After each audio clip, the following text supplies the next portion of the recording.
Wikipedia wik-ih-PEE-dee-ə or wik-ih is a multilingual free online encyclopedia written and maintained by a community of volunteers through open collaboration in a wiki-based editing system. Its editors are known as Wikipedians. Wikipedia is the largest and most read reference work in history.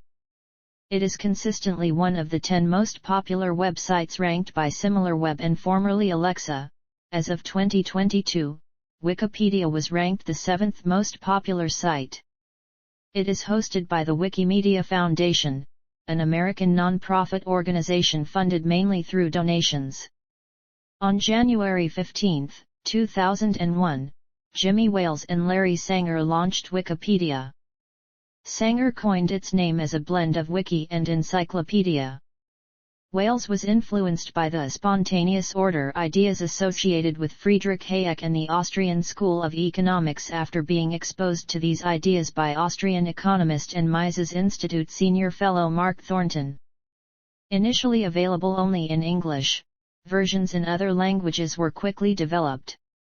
Its combined editions comprise more than 59 million articles, attracting around 2 billion unique device visits per month and more than 17 million edits per month as of November 2020. In 2006, Time magazine stated that the policy of allowing anyone to edit had made Wikipedia the biggest encyclopedia in the world. Wikipedia has received praise for its enablement of the democratization of knowledge, extent of coverage, unique structure, culture, and reduced degree of commercial bias, but criticism for exhibiting systemic bias, particularly gender bias against women and alleged ideological bias. The reliability of Wikipedia was frequently criticized in the 2000s, but has improved over time, as Wikipedia has been generally praised in the late 2010s and early 2020s. The website's coverage of controversial topics such as American politics and major events like the COVID-19 pandemic and the Russian invasion of Ukraine has received substantial media attention. It has been censored by world governments, ranging from specific pages to the entire site. In April 2018, Facebook and YouTube announced that they would help users detect fake news by suggesting fact-checking links to related Wikipedia articles. Articles on breaking news are often accessed as a source of frequently updated information about those events. Early life. Neil Young was born on November 12, 1945, in Toronto, Canada. His father, Scott Alexander Young, was a journalist and sports writer who also wrote fiction. His mother, Edna Blow Ragland Rasa Young, was a member of the Daughters of the American Revolution. Although Canadian, his mother had American and French ancestry. Young's parents married in 1940 in Winnipeg, Manitoba, and moved to Toronto shortly thereafter, where their first son, Robert Bob Young, was born in 1942. Shortly after Young's birth in 1945, the family moved to rural Omemee, Ontario, which Young later described fondly as a sleepy little place.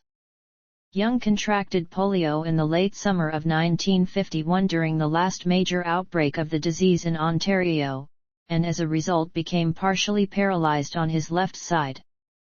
After the conclusion of his hospitalization, the Young family wintered in Florida, whose milder weather they believed would help Neil's convalescence. During that period, Young briefly attended Faulkner Elementary School in New Smyrna Beach, Florida. In 1952, upon returning to Canada, Young moved from Omemee to Pickering, lived for a year in Winnipeg, before relocating to Toronto. While in Toronto, Young briefly attended Lawrence Park Collegiate Institute as a freshman in 1959.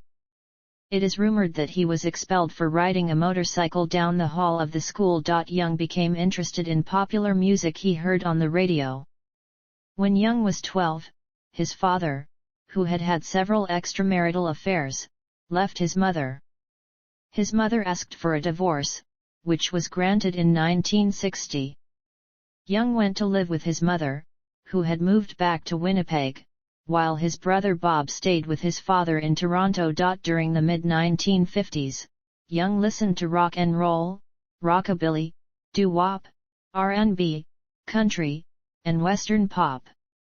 He idolized Elvis Presley and later referred to him in a number of his songs.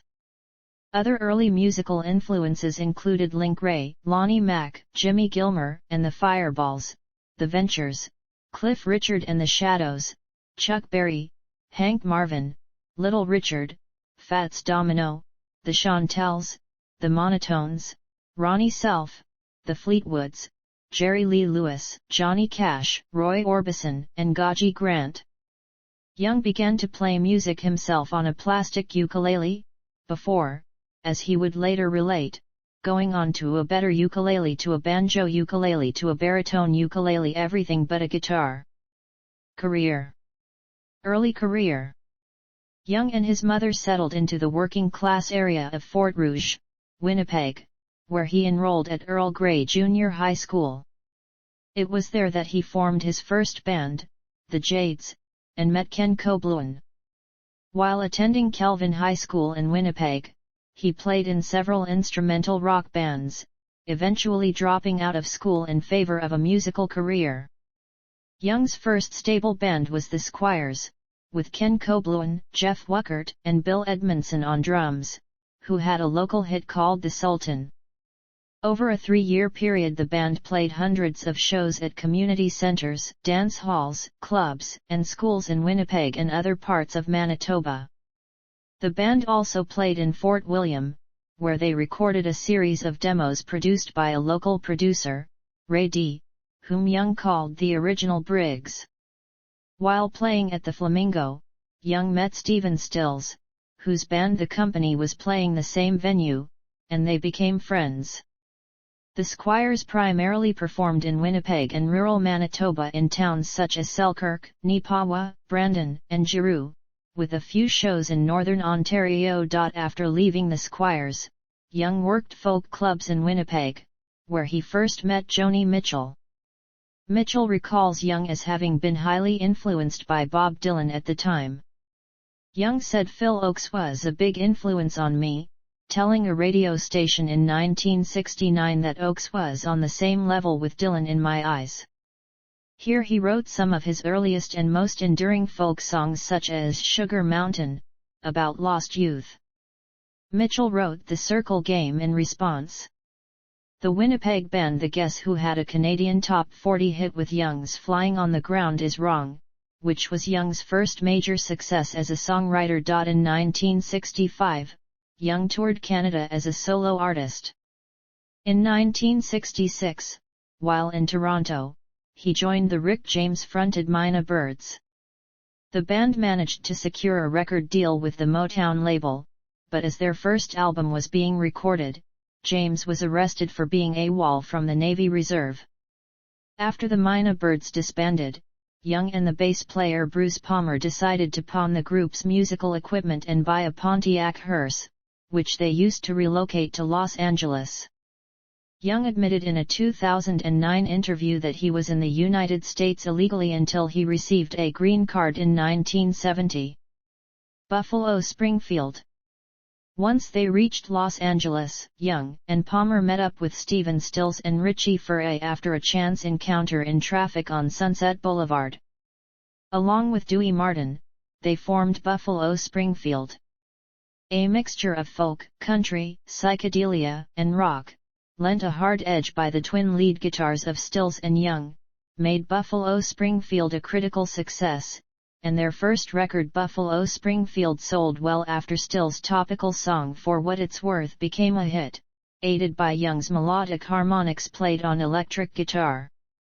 According to Rolling Stone, the Rock and Roll Hall of Fame and other sources, Buffalo Springfield helped create the genres of folk rock and country rock. Distrust of their management, as well as the arrest and deportation of Palmer, worsened the already strained relations among the group members and led to Buffalo Springfield's demise.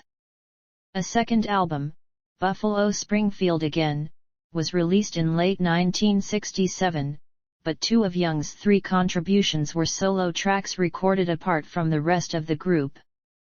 From that album, Mr. Soul was the only Young song of the three that all five members of the group performed together. Broken Arrow features snippets of sound from other sources, including opening the song with a soundbite of Dewey Martin singing Mr. Soul and closing it with the thumping of a heartbeat. Expecting to Fly featured a string arrangement that Young's CO producer for the track, Jack Nish, dubbed symphonic pop. In May 1968, the band split up for good, but to fulfill a contractual obligation, a final studio album, Last Time Around, was released. The album was primarily composed of recordings made earlier that year. Young contributed the songs On the Way Home and I Am a Child, singing lead on the latter. In 1997, the band was inducted into the Rock and Roll Hall of Fame. Young did not appear at the ceremony.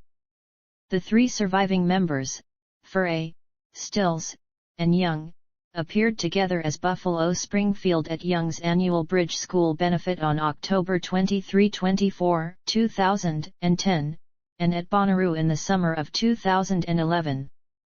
Young played as a studio session guitarist for some 1968 recordings by the Monkees which appeared on the Head and Instant Replay albums. Young had known Monkey Mike Nesmith since their folk shows at the Troubadour in 1965. Going solo, Crazy Horse. After the breakup of Buffalo Springfield, Young signed a solo deal with Reprise Records, home of his colleague and friend Joni Mitchell, with whom he shared a manager, Elliot Roberts. Roberts managed Young until Roberts' death in 2019. Young and Roberts immediately began work on Young's first solo record, Neil Young, which received mixed reviews. In a 1970 interview, Young deprecated the album as being overdubbed rather than played.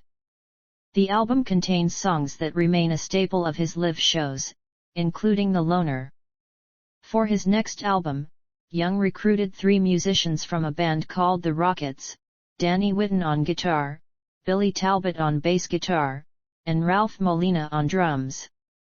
These three took the name Crazy Horse, and Everybody Knows This Is Nowhere is credited to Neil Young with Crazy Horse. Recorded in just 2 weeks, the album includes Cinnamon Girl, Cowgirl in the Sand, and Down by the River. Young reportedly wrote all 3 songs in bed on the same day while nursing a high fever of 103 degrees Fahrenheit. Crosby, Stills, Nash, and Young. Shortly after the release of Everybody Knows This Is Nowhere, Young reunited with Stephen Stills by joining Crosby, Stills and Nash, who had already released one album Crosby, Stills and Nash as a trio in May 1969.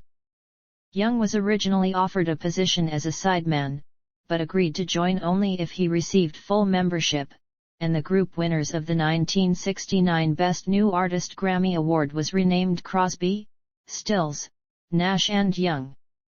The quartet debuted in Chicago on August 16, 1969, and later performed at the famous Woodstock Festival, during which Young skipped the majority of the acoustic set and refused to be filmed during the electric set, even telling the cameraman, "One of you fucking guys comes near me and I'm gonna fucking hit you with my guitar." During the making of their first album, Deja Vu, the musicians frequently argued, particularly Young and Stills, who both fought for control. Stills continued throughout their lifelong relationship to criticize Young, saying that he wanted to play folk music in a rock band. Despite the tension, Young's tenure with CSNY coincided with the band's most creative and successful period, and greatly contributed to his subsequent success as a solo artist. Young wrote Ohio following the Kent State Massacre on May 4, 1970. The song was quickly recorded by CSNY and immediately released as a single, even though CSNY's Teach Your Children was still climbing the singles charts. I After the Gold Rush/I, Acoustic Tour and I Harvest/I. None. The Ditch Trilogy and Personal Struggles. Although a new tour with the Stray Gators had been planned to follow up on the success of Harvest, it became apparent during rehearsals that Whitten could not function due to drug abuse. On November 18, 1972, Shortly after he was fired from the tour preparations, Witten was found dead of an apparent alcohol/diazepam overdose. Young described the incident to Rolling Stone's Cameron Crowe in 1975, "We're rehearsing with him and he just couldn't cut it.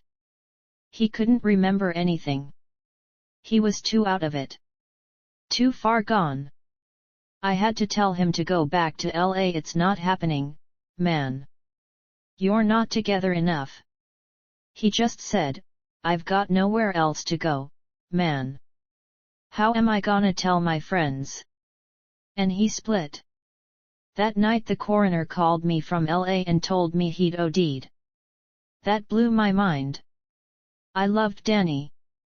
I felt responsible. And from there, I had to go right out on this huge tour of huge arenas. I was very nervous and insecure. On the tour, Young struggled with his voice and the performance of drummer Kenny Buttrey, a noted Nashville session musician who was unaccustomed to performing in the hard rock milieu. Buttrey was eventually replaced by former CSNY drummer Johnny Barbada, while David Crosby and Graham Nash contributed rhythm guitar and backing vocals to the final dates of the tour. The album assembled in the aftermath of this incident, Time Fades Away, has often been described by Young as least favorite record, and was not officially released on CD until 2017. Nevertheless, Young and his band tried several new musical approaches in this period. Time Fades Away, for instance, was recorded live, although it was an album of new material, an approach Young would repeat with more success later on. Time was the first of 3 consecutive commercial failures which would later become known collectively to fans as the Ditch Trilogy, as contrasted with the more middle-of-the-road pop of Harvest. These subsequent albums were seen as more challenging expressions of Young's inner conflicts on achieving success, expressing both the specific struggles of his friends and himself, and the decaying idealism of his generation in America at the time.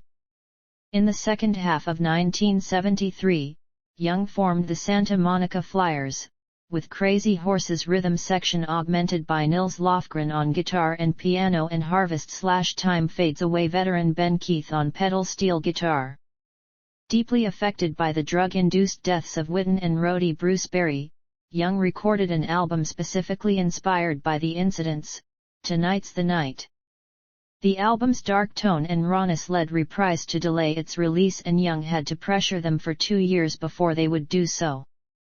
While his record company was stalling, Young recorded another album, On the Beach, which presented a more melodic, acoustic sound at times, including a recording of the older song See the Sky About to Rain, but dealt with similarly dark themes such as the collapse of 1960s folk ideals, the downside of success and the underbelly of the Californian lifestyle.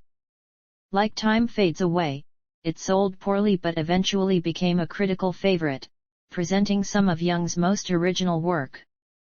A review of the 2003 re-release on CD of On the Beach described the music as mesmerizing, harrowing, lucid, and bleary. After completing On the Beach, Young reunited with Harvest producer Elliot Mazer to record another acoustic album, Homegrown.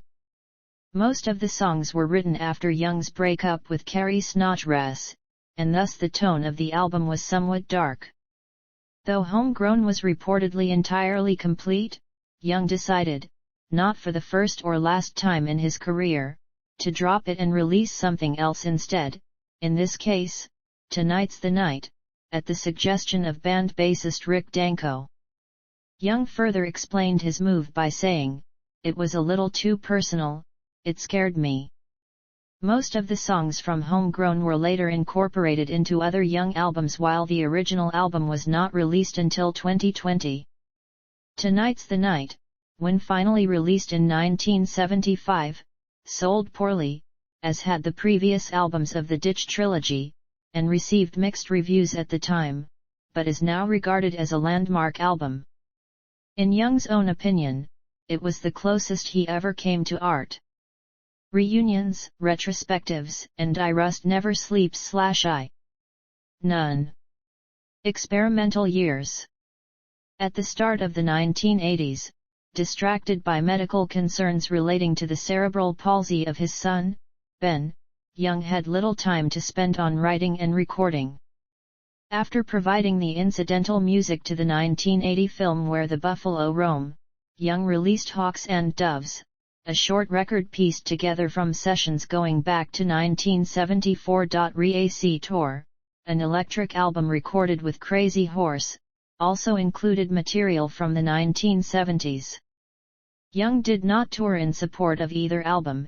In total, he played only one show, a set at the 1980 Bread and Roses Festival in Berkeley, between the end of his 1978 tour with Crazy Horse and the start of his tour with the Trans Band in mid-1982. The 1982 album Trans, which incorporated vocoders, synthesizers, and electronic beats, was Young's first for the new label Geffen Records and represented a distinct stylistic departure. Young later revealed that an inspiration for the album was the theme of technology and communication with Ben, who could not speak. An extensive tour preceded the release of the album, and was documented by the video Neil Young in Berlin, which saw release in 1986. MTV played the video for Sample and Hold in light rotation. Young's next album, 1983's Everybody's Rockin', included several rockabilly covers and clocked in at less than 25 minutes in length. Young was backed by the Shocking Pinks for the supporting U.S. tour. Trans had already drawn the ire of label head David Geffen for its lack of commercial appeal, and with Everybody's Rockin' following 7 months later, Geffen Records sued Young for making music unrepresentative of himself. The album was also notable as the first for which Young made commercial music videos. Tim Pope directed the videos for Wonderin' and Cry, Cry, Cry. Also premiered in 1983, though little seen, was the long-gestating Human Highway. Co-directed and co-written by Young, the eclectic comedy starred Young, Dean Stockwell, Russ Tamblyn, Dennis Hopper, David Blue, Sally Kirkland, Charlotte Stewart and members of Devo. Young did not release an album in 1984, his first unproductive year since beginning his career with Buffalo Springfield in 1966. Young's lack of productivity was largely due to the ongoing legal battle with Geffen, although he was also frustrated that the label had rejected his 1982 country album Old Ways. It was also the year when Young's third child was born, a girl named Amber Jean, who was later diagnosed with inherited epilepsy. Young spent most of 1984 and all of 1985 touring for Old Ways with his country band, the International Harvesters. The album was finally released in an altered form midway through 1985.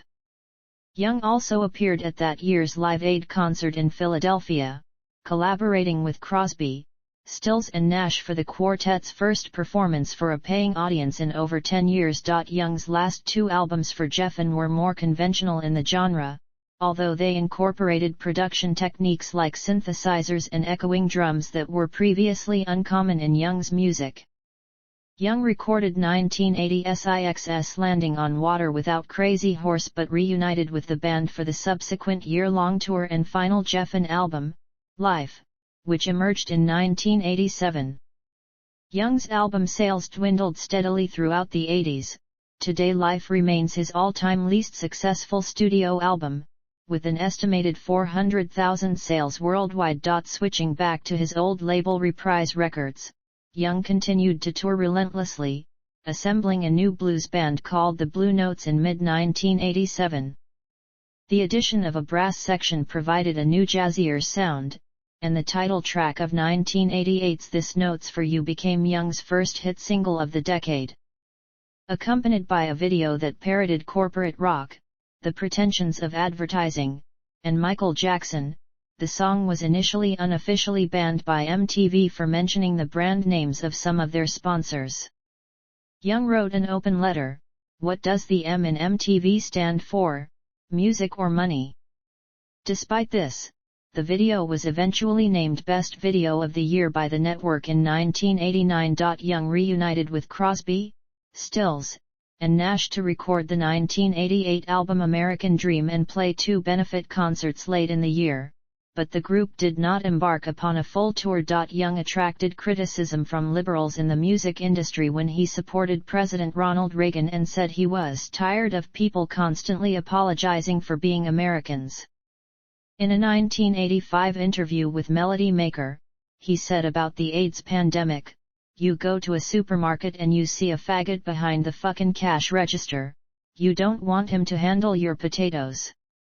In the same interview, Young also complained about welfare beneficiaries, saying, "Stop being supported by the government and get out and work. You have to make the weak stand up on one leg, or half a leg, whatever they've got." Rolling Stone wrote in 2013 that Young almost certainly regrets that horrific statement and that he quickly moved away from right-wing politics. Return to prominence. Young's 1989 single "Rockin' in the Free World," which hit number 2 on the U.S. mainstream rock charts, and accompanying the album, "Freedom," returned Young to the popular consciousness after a decade of sometimes difficult genre experiments. The album's lyrics were often overtly political. "Rockin' in the Free World" deals with homelessness, terrorism, and environmental degradation, implicitly criticizing the government policies of President George H.W. Bush. The use of heavy feedback and distortion on several Freedom tracks was reminiscent of the Rust Never Sleeps album and foreshadowed the imminent rise of grunge. The rising stars of the subgenre, including Nirvana's Kurt Cobain and Pearl Jam's Eddie Vedder, frequently cited Young as a major influence, contributing to his popular revival. A tribute album called The Bridge, a tribute to Neil Young, was released in 1989, featuring covers by a range of alternative and grunge acts, including Sonic Youth, Nick Cave, Soul Asylum, Dinosaur Jr., and the Pixies. Young's 1990 album Ragged Glory, recorded with Crazy Horse in a barn on his Northern California ranch, continued this distortion-heavy aesthetic. Young toured for the album with Orange County, California country punk band Social Distortion and Sonic Youth as support, much to the consternation of many of his old fans. Weld, a 2-disc live album documenting the tour, was released in 1991. Sonic Youth's influence was evident on Arc, a 35-minute collage of feedback and distortion spliced together at the suggestion of Thurston Moore and originally packaged with some versions of Weld. 1992's Harvest Moon marked an abrupt return to the country and folk rock stylings of Harvest and reunited him with some of the musicians from that album, including the core members of the Stray Gators and singers Linda Ronstadt and James Taylor. The title track was a minor hit, and the record was well received by critics, winning the Juno Award for Album of the Year in 1994. Young also contributed to lifelong friend Randy Bachman's nostalgic 1992 tune Prairie Town, and garnered a 1993 Academy Award nomination for his song Philadelphia, from the soundtrack of the Jonathan Demme movie of the same name. An MTV Unplugged performance and album emerged in 1993. Later that year, Young collaborated with Booker T and the M.G.S for a summer tour of Europe and North America, with Blues Traveler, Soundgarden, and Pearl Jam also on the bill. Some European shows ended with a rendition of Rockin' in the Free World played with Pearl Jam, foreshadowing their eventual full-scale collaboration 2 years later.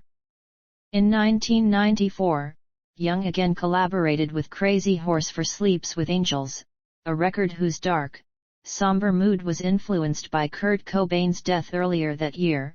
The title track in particular dealt with Cobain's life and death, without mentioning him by name. Cobain had quoted Young's lyric "It's better to burn out than fade away" in his suicide note. Young had reportedly made repeated attempts to contact Cobain prior to his death. Young and Pearl Jam performed Act of Love at an abortion rights benefit along with Crazy Horse, and were present at a Rock and Roll Hall of Fame dinner, sparking interest in a collaboration between the two. Still enamored with the grunge scene, Young reconnected with Pearl Jam in 1995 for the Live in the Studio album Mirror Ball and a tour of Europe with the band and producer Brendan O'Brien backing Young.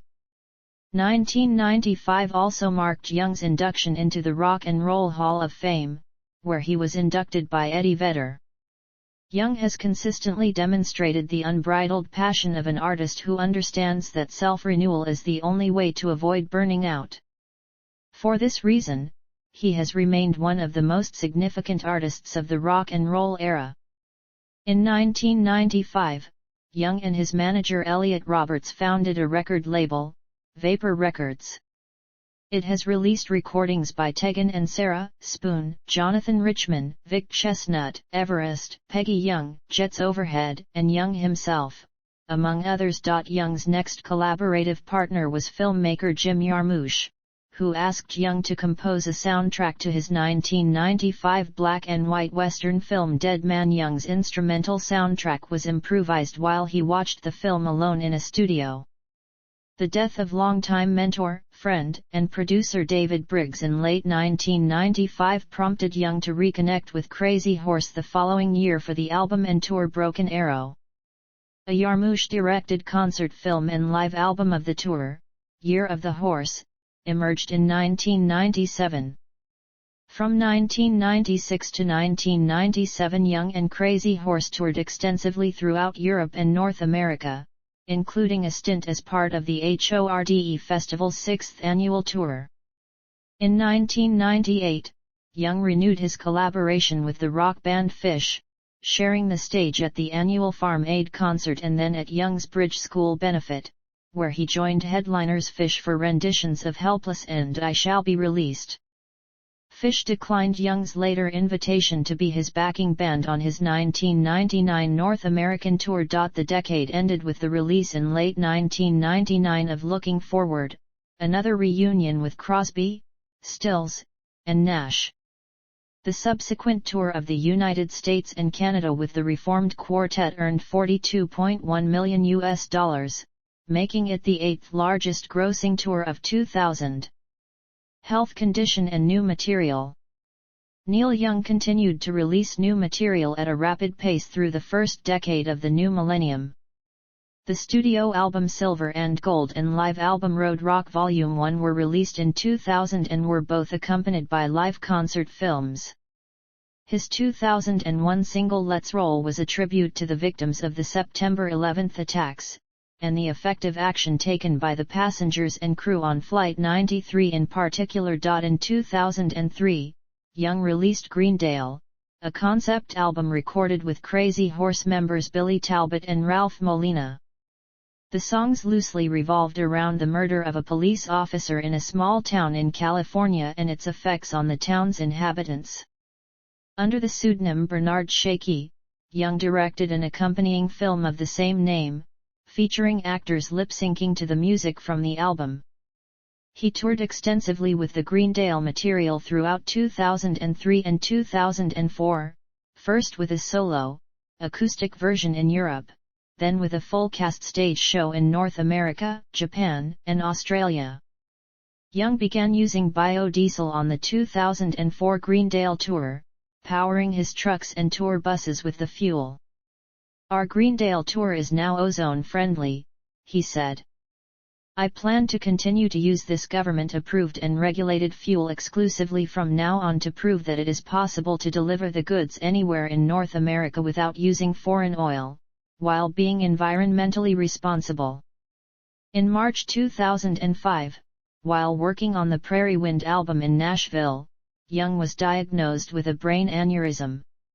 He was treated successfully with a minimally invasive neuroradiological procedure, performed in a New York hospital on March 29, but 2 days afterwards he passed out on a New York street from bleeding from the femoral artery, which radiologists had used to access the aneurysm.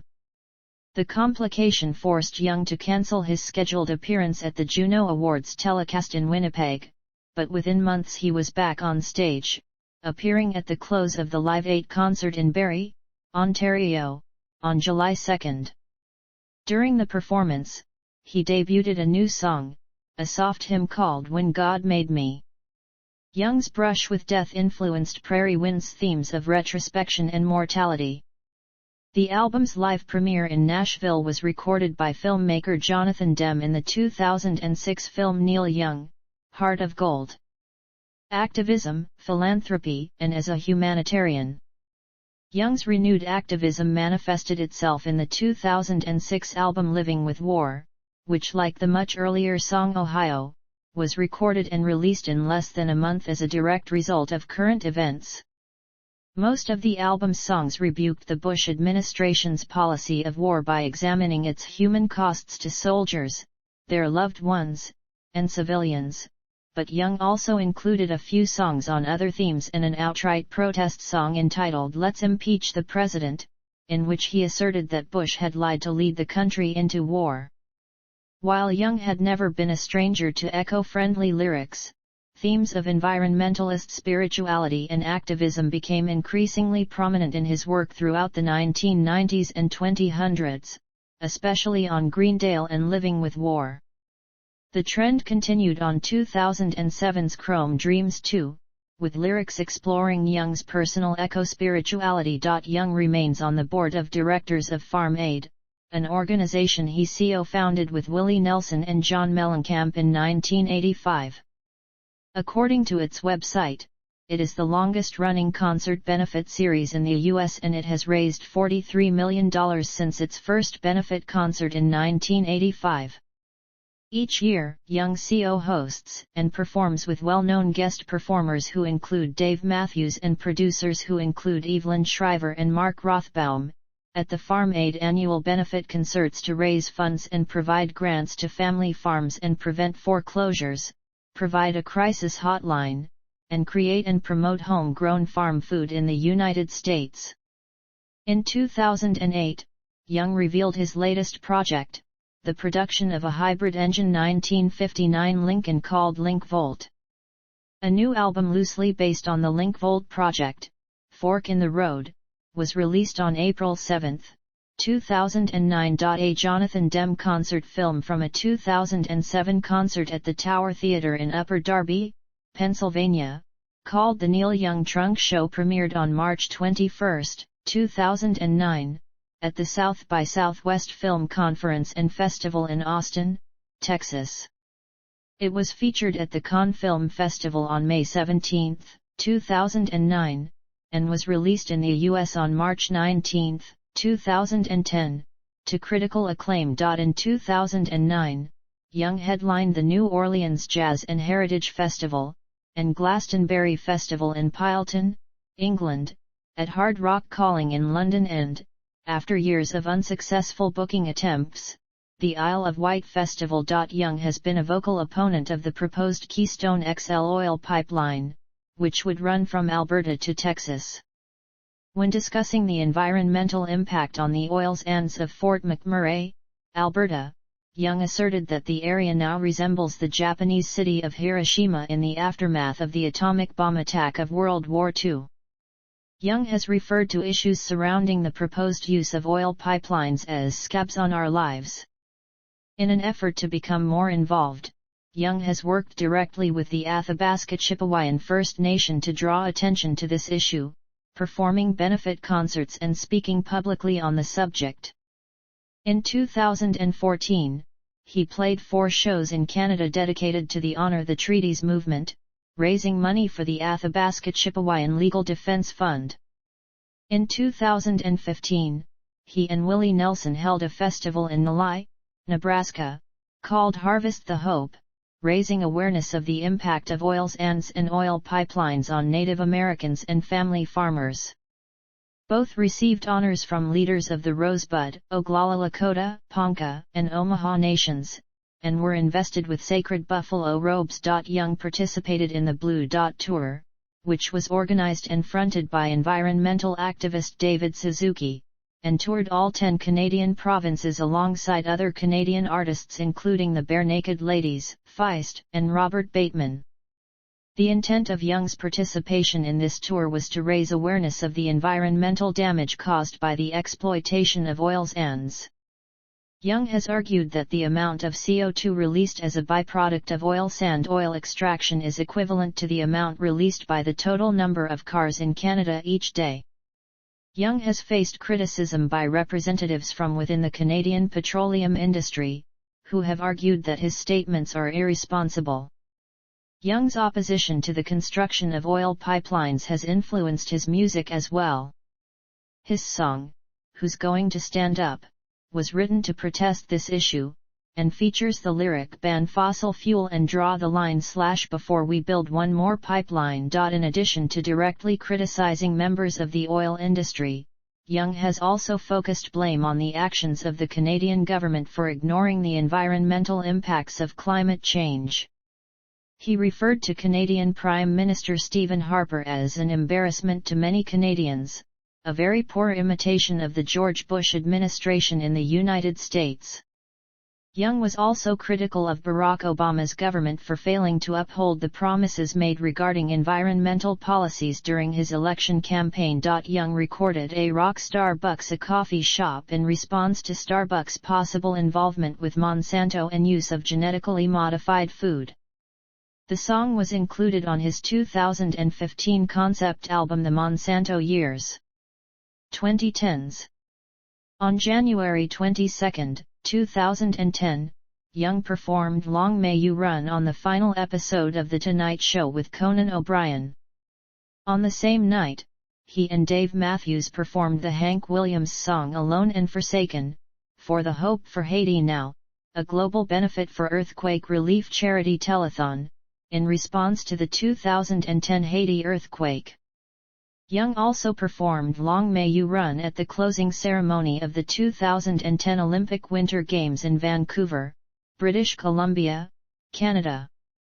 In May 2010, it was revealed Young had begun working on a new studio album produced by Daniel Lanois. This was announced by David Crosby, who said that the album will be a very heartfelt record. "I expect it will be a very special record." On May 18, 2010, Young embarked upon a North American solo tour to promote his then upcoming album, Le Noise, playing a mix of older songs and new material. Although billed as a solo acoustic tour, Young also played some songs on electric guitars, including Old Black. In September 2011, Jonathan Demme's third documentary film on the singer-songwriter, Neil Young Journeys, premiered at the Toronto International Film Festival. On January 22, 2012, the master class at the Slam Dance Festival featured Coffee with Neil Young and Jonathan Demme discussing their film Neil Young Journeys. Young said that he had been recording with Crazy Horse, completing one album and working on another. Neil Young and Crazy Horse performed a version of the Beatles' I Saw Her Standing There for Paul McCartney's Musicares Person of the Year dinner on February 10, 2012, in Hollywood. Neil Young with Crazy Horse released the album Americana on June 5, 2012. It was Young's first collaboration with Crazy Horse since the Greendale album and tour in 2003 and 2004. The record is a tribute to unofficial national anthems that jumps from an uncensored version of This Land Is Your Land to Clementine and includes a version of God Save the Queen, which Young grew up singing every day in school in Canada. Americana is Neil Young's first album composed entirely of cover songs. The album debuted at number 4 on the Billboard 200, making it Young's highest charting album in the U.S. since Harvest. On June 5, 2012, American Songwriter also reported that Neil Young and Crazy Horse would be launching their first tour in 8 years in support of the album. On August 25, 2012, Young was mistakenly reported dead by NBCNews.com, the day when astronaut Neil Armstrong died. On September 25, 2012, Young's autobiography Waging Heavy Peace, A Hippie Dream was released to critical and commercial acclaim. Reviewing the book for the New York Times, Janet Maslin reported that Young chose to write his memoirs in 2012 for 2 reasons. He needed to take a break from stage performances for health reasons but continue to generate income, and he feared the onset of dementia, considering his father's medical history and his own present condition. Maslin praised the book, describing it as frank but quirky and without pathos. In November 2013, Young performed at the annual fundraiser for the Silver Lake Conservatory of Music. Following the Red Hot Chili Peppers, he played an acoustic set to a crowd who had paid a minimum of $2,000 a seat to attend the benefit in the famous Paramore Mansion overlooking downtown Los Angeles. Young released the album A Letter Home on April 19, 2014, through Jack White's record label, and his second memoir, entitled Special Deluxe, which was released on October 14. He appeared with White on The Tonight Show starring Jimmy Fallon on May 12, 2014. The 2014 debut solo album by Chrissy Hind, entitled Stockholm, featured Young on guitar on the track Down the Wrong Way. Young released his 35th studio album, Story Tone, on November 4, 2014. The first song released from the album, Who's Gonna Stand Up, was released in 3 different versions on September 25, 2014. Story Tone was followed in 2015 by his concept album The Monsanto Years. The Monsanto Years is an album themed both in support of sustainable farming, and to protest the biotechnology company Monsanto. Young achieves this protest in a series of lyrical sentiments against genetically modified food production. He created this album in collaboration with Willie Nelson's sons, Lucas and Micah, and is also backed by Lucas's fellow band members from Promise of the Real. Additionally, Young released a film in tandem to the album, that documents the album's recording, and can be streamed online. In August 2019, The Guardian reported Young, among other environmental activists, was being spied on by the firm. In summer 2015, Young undertook a North America tour titled the Rebel Content Tour. The tour began on July 5, 2015, at the Summerfest in Milwaukee, Wisconsin, and ended on July 24, 2015, at the Way Home Festival in Oro-Medonte, Ontario. Lucas Nelson and Promise of the Real were special guests for the tour. In October 2016, Young performed at Desert Trip in Indio, California, and announced his 37th studio album, Peace Trail, recorded with drummer Jim Keltner and bass guitarist Paul Bushnell, which was released that December. On September 8, 2017, Young released Hitchhiker, a studio LP recorded on August 11, 1976, at Indigo Studios in Malibu. The album features 10 songs that Young recorded accompanied by acoustic guitar or piano. While different versions of most of the songs have been previously released, the new album will include 2 never-before-released songs, Hawaii and Give Me Strength, which Young has occasionally performed live. On July 4, 2017, Young released the song Children of Destiny, which would appear on his next album.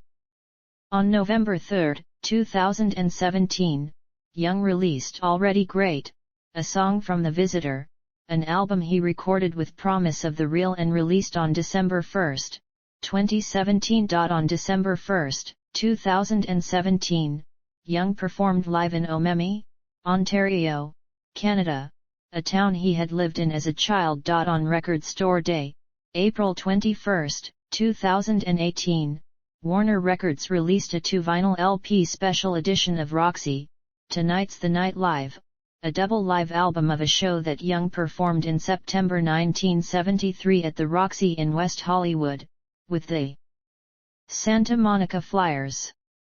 The album is labeled as Volume 05 in Young's Performance Series. On October 19, 2018, Young released a live version of his song Campaigner, an excerpt from a forthcoming archival live album titled Songs for Judy, which features solo performances recorded during a November 1976 tour with Crazy Horse.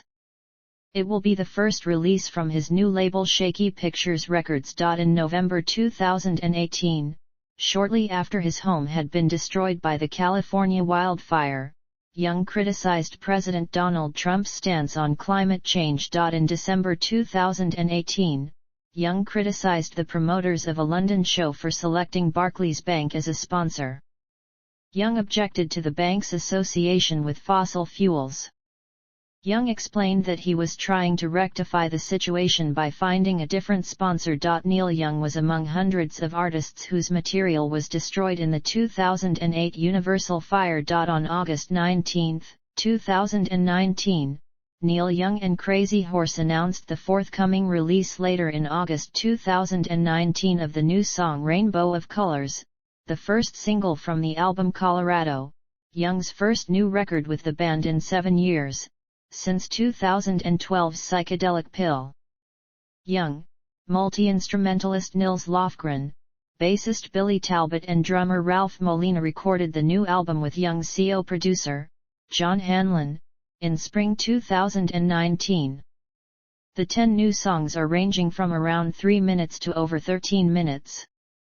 Colorado was released on October 25, 2019 on Reprise Records.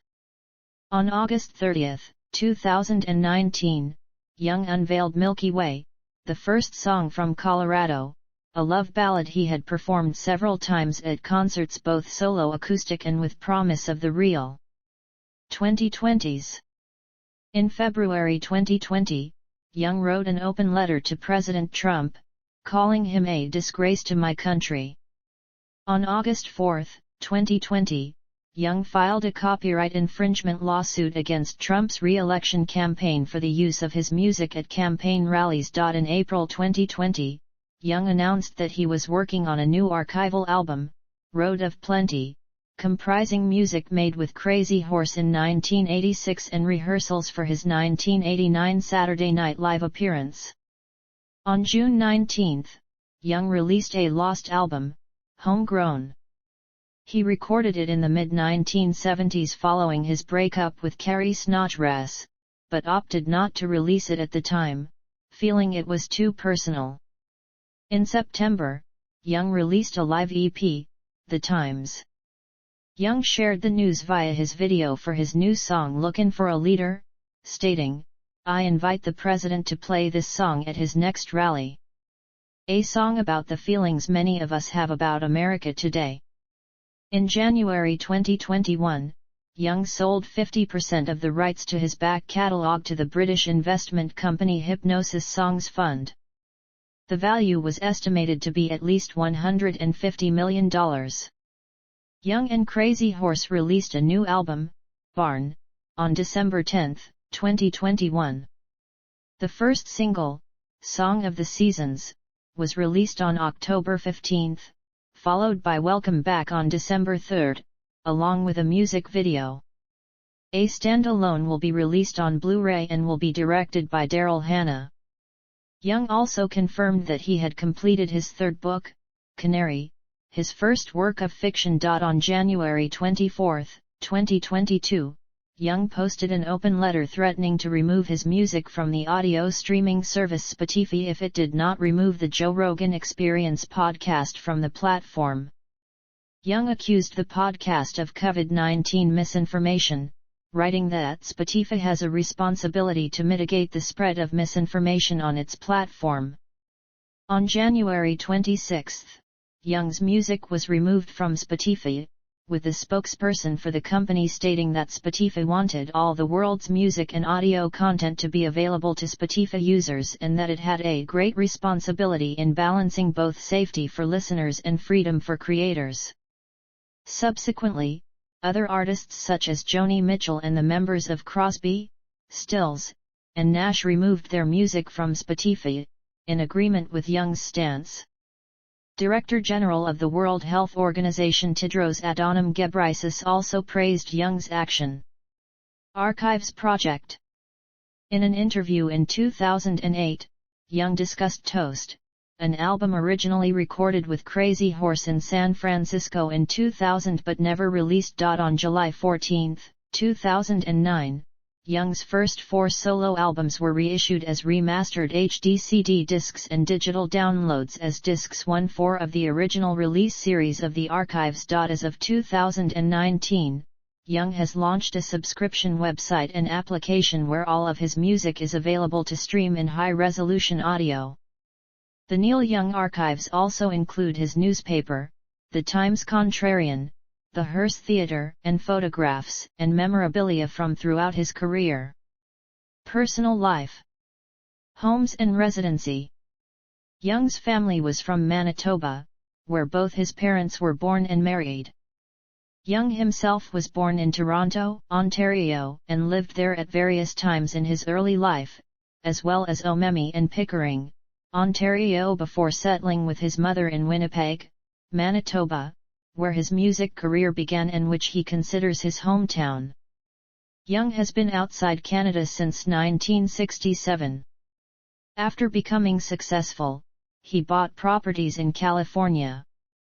He currently holds dual citizenship for Canada and the United States. Young had a home in Malibu, California, which burned to the ground in the 2018 Woolsey fire. Young owned Broken Arrow Ranch, a property of about 1,000 acres near La Honda, California, that he purchased in 1970 for $350,000.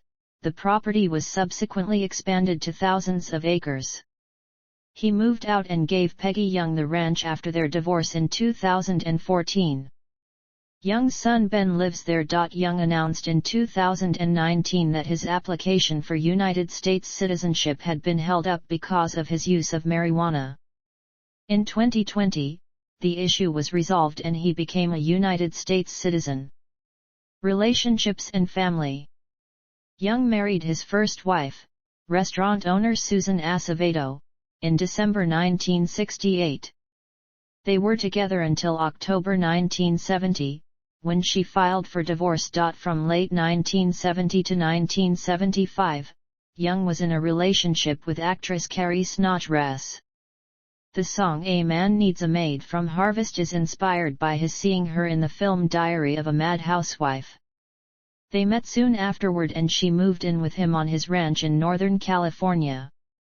They have a son, Zeke, who was born September 8, 1972. He has been diagnosed with cerebral palsy. Young met future wife Peggy Young in 1974 when she was working as a waitress at a diner near his ranch, a story he tells in the 1992 song Unknown Legend. They married in August 1978 and had 2 children together, Ben and Amber. Ben has been diagnosed with cerebral palsy, and Amber has been diagnosed with epilepsy. The couple were musical collaborators and co-founded the Bridge School in 1986. On July 29, 2014, Young filed for divorce after 36 years of marriage. Peggy died on January 1, 2019. Young has been in a relationship with actress and director Daryl Hannah since 2014. Young and Hannah were reported to have wed on August 25, 2018, in Atascadero, California. Young confirmed his marriage to Hannah in a video released on October 31, 2018. Young has been widely reported to be the godfather of actress Amber Tamblyn. In a 2009 interview with Parade, Tamblyn explained that godfather was just a loose term for Young, Dennis Hopper, and Dean Stockwell, 3 famous friends of her father, Russ Tamblyn, who were important influences on her life. Charity work. Young is an environmentalist and outspoken advocate for the welfare of small farmers, having co-founded in 1985 the benefit concert Farm Aid. He worked on Link Volt, the conversion of his 1959 Lincoln Continental to hybrid electric technology as an environmentalist statement. In 1986, Young helped found the Bridge School, an educational organization for children with severe verbal and physical disabilities, and its annual Supporting Bridge School benefit concerts, together with his former wife Peggy Young. Young is a member of the Canadian charity Artists Against Racism. Business ventures. Young was part owner of Lionel, LLC, a company that makes toy trains and model railroad accessories. In 2008 Lionel emerged from bankruptcy and his shares of the company were wiped out. He was instrumental in the design of the Lionel Legacy control system for model trains, and remains on the board of directors of Lionel. He has been named a co-inventor on 7 U.S. patents related to model trains. Young has long held that the digital audio formats in which most people download music are deeply flawed, and do not provide the rich, warm sound of analog recordings. He claims to be acutely aware of the difference, and compares it with taking a shower in tiny ice cubes versus ordinary water. Young and his company Pono Music developed Pono, a music download service and dedicated music player focusing on high-quality uncompressed digital audio. It was designed to compete against highly compressed MP3 type formats. Pono promised to present songs as they first sound during studio recording.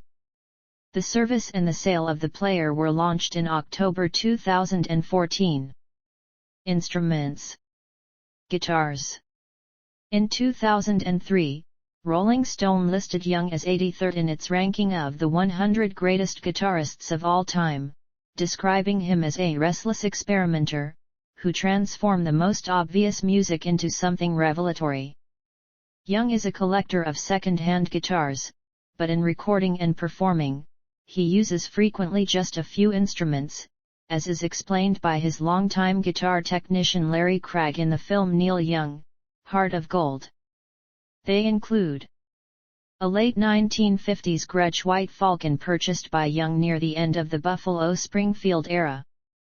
In 1969, he bought a stereo version of the same vintage guitar from Stephen Stills, and this instrument is featured prominently during Young's early 1970s period, and can be heard on tracks like Ohio, Southern Man, Alabama, Words, and L.A. It was Young's primary electric guitar during the Harvest era, since Young's deteriorating back condition made playing the much heavier Les Paul difficult. Reed organ. Young owns a restored SG Reed organ, serial number 167272, dating from 1885, which he frequently plays in concert. Cristallophone. Young owns a glass harmonica, which he played in the recording of I Do on his 2019 album Colorado. Amplification. Young uses various vintage Fender Tweed Deluxe amplifiers. His preferred amplifier for electric guitar is the Fender Deluxe, specifically a Tweed-era model from 1959. He purchased his first vintage Deluxe in 1967 for $50 from Soul But None Music on Larchmont in Hollywood and has since acquired nearly 450 different examples, all from the same era, but he maintains that it is the original model that sounds superior and is crucial to his trademark sound. The Tweed Deluxe is almost always used in conjunction with a late 1950s Magnatone 280. The Magnatone and the Deluxe are paired together in an unusual manner. The external speaker jack from the Deluxe sends the amp signal through a volume potentiometer and directly into the input of the Magnatone. The Magnatone is notable for its true pitch-bending vibrato capabilities. It can be heard as an electric piano amplifier on See the Sky About to Rain. A notable and unique accessory to Young's Deluxe is the Whizzer, a device created specifically for Young by Rick Davis, which physically changes the amplifier's settings to preset combinations. This device is connected to foot switches operable by Young on stage in the manner of an effects pedal. Tom Wheeler's book Soul of Tone highlights the device on page 182/183. Discography. Legacy and awards. As one of the original founders of Farm Aid, he remains an active member of the board of directors. For one weekend each October, in Mountain View, California, Young and his ex-wife hosted the Bridge School Concerts, which drew international talent and sell-out crowds for nearly 2 decades. He announced in June 2017, however, that he would no longer host the concerts. Rolling Stone magazine in 2000 ranked Young 34th in its list of the 100 greatest artists of all time. In 2000, Young was inducted into Canada's Walk of Fame. In 2003, Rolling Stone's 500 Greatest Albums of All Time list included After the Gold Rush at number 71, Harvest at number 78, Deja Vu at number 148, Everybody Knows This Is Nowhere at number 208, Tonight's the Night at number 331, and Rust Never Sleeps at number 350. And in 2004, on their 500 Greatest Songs of All Time list, Rolling Stone included Rockin' in the Free World at number 214, Heart of Gold at number 297, Cortez the Killer at number 321, and Ohio at number 385. In 2006, when Paste magazine compiled a Greatest Living Songwriters list, Young was ranked second behind Bob Dylan.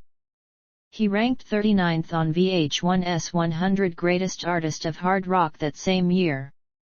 The Rock and Roll Hall of Fame explained that while Young has avoided sticking to one style for very long, the unifying factors throughout Young's peripatetic musical journey have been his unmistakable voice, his raw and expressive guitar playing, and his consummate songwriter skill.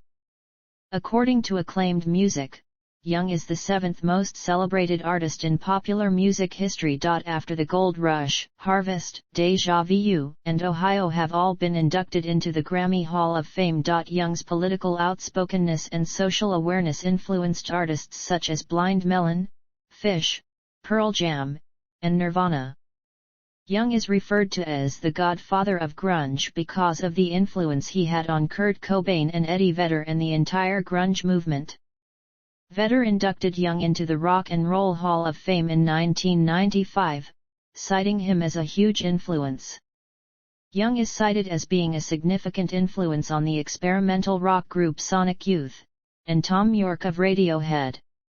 Yorke recounted of first hearing Young after sending a demo tape into a magazine when he was 16, who favorably compared his singing voice to Young's. Unaware of Young at that time, he bought After the Gold Rush, and immediately fell in love with his work, calling it extraordinary. The Australian rock group Powderfinger named themselves after Young's song Powderfinger from Rust Never Sleeps. The members of the Constantines have occasionally played Neil Young tribute shows under the name Horsey Craze. Jason Bond, an East Carolina University biologist, discovered a new species of trapdoor spider in 2007 and named it Myrmecia after Young, his favorite singer. In 2001, Young was awarded the Spirit of Liberty Award by the civil liberties group People for the American Way. Young was honored as the Moosey Cares Person of the Year on January 29, 2010, 2 nights prior to the 52nd Annual Grammy Awards. He was also nominated for 2 Grammy Awards, Best Solo Rock Vocal Performance for Fork in the Road and Best Boxed or Special Limited Edition Package for Neil Young Archives Volume 1. Young won the latter Grammy Award. In 2010, he was ranked number 26 in Gibson.com's Top 50 Guitarists of All Time. Other honors include Canadian Music Hall of Fame, 1982. Rock and Roll Hall of Fame. He has been inducted into the Rock and Roll Hall of Fame twice, first in 1995 for his solo work and in 1997 as a member of Buffalo Springfield. In 2006, Artist of the Year by the American Music Association. Albums recorded in tribute to Young by various artists include 1989 The Bridge, a tribute to Neil Young, Caroline. 1994 Borrowed Tunes, a tribute to Neil Young, Sony Music Canada, 2XCD Acoustic and Electric.